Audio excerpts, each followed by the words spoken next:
Bezlar kasalliklari. Odam organizmida biror bir xastaliklarning kelib chiqishi oqibatida yoki tanada bezlar oziqlanadigan darmondorlar, vitaminlar yetishmasligi sababli bezlarning ish maromi buzilib, inson organizmida o'zgarishlar sodir bo'ladi.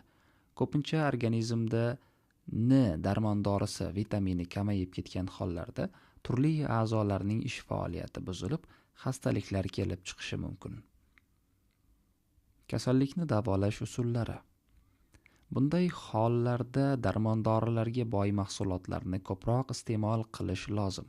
Bunday taomlar bo'lka non, guruchli ovqatlar, jo'xori, go'ja, mol jigari. Agar ichki a'zolar ishini boshqaruvchi bezlar xastalansa, yong'oq bargini choy qilib, bir kunda bir mahal oz-ozdan ichib turish yaxshi natija beradi. Yong'oq bargi tarkibi karotin, askorbin kislotasi va darmondori gruppasiga boy bo'lib, xastalangan bezlarga yaxshi ta'sir qiladi. Damlama tayyorlash uchun bir osh qoshiq quritilgan va maydalangan yong'oq bargi olinadi. Ustiga 200 gram qaynoq suv quyib 30 daqiqa damlanadi.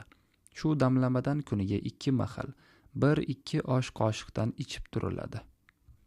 Inson organizmida bezlarning xastaligini davolash va ularning bir oy ichida o'z faoliyatiga qaytishi uchun peshob bilan davolash yaxshi natijalar beradi. Har kim o'z peshobini saharda och qoringa 15-20 kun davomida 60-100 gramdan ichishni tavsiya etiladi. Bolalarga 30-60 gramdan.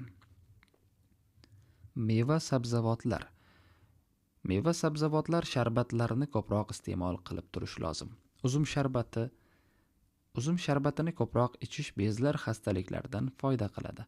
Agar shamollash oqibatida kishi organizmining tashqi bezlari xastalansa, qizdirish ham yaxshi davo qiladi.